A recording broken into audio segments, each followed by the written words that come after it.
You ever wonder why so many pastors' children, the very ones raised closest to the altar, often turn their backs on the very faith that built their homes? It's not random, it's a spiritual battlefield most people never see. The first hidden reason is the unbearable weight of expectations. Pastors' kids grow up under a silent contract they never signed, expected to be perfect, expected to carry the torch of their parents' ministry without a stumble. Yet James 3 verse 2 reminds you that we all stumble in many ways. Perfection is a human impossibility, but the constant pressure suffocates them until rebellion feels like the only air left to breathe.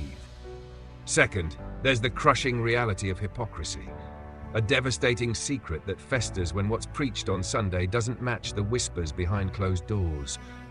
When children hear "love your neighbor" at the pulpit but experience anger, gossip, and pride at the dinner table, their trust in God's people fractures, and soon after their trust in God himself begins to erode.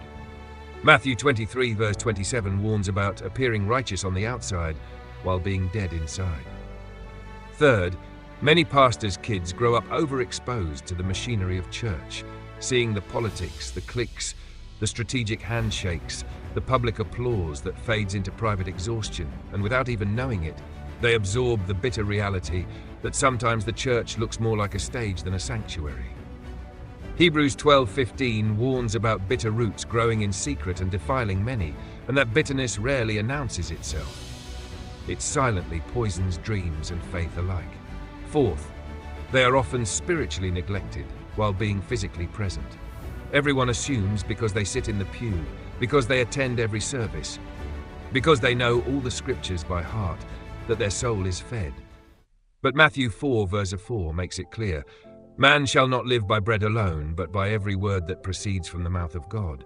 Rote religion without real relationship creates a hunger so deep it eventually seeks satisfaction elsewhere, even in rebellion. And fifth, and perhaps most tragically, they wrestle with stolen identity. Before they can discover who they are in Christ, they are branded by others. Expectations, the pastor's son, the pastor's daughter, not John or Rachel, but a role, a title, a mantle that chokes the personal call of God from taking root naturally. Jeremiah 1:5 says, "Before I formed you in the womb I knew you." But when a child is only known by what the church demands of them, they forget they were first known by the Father himself.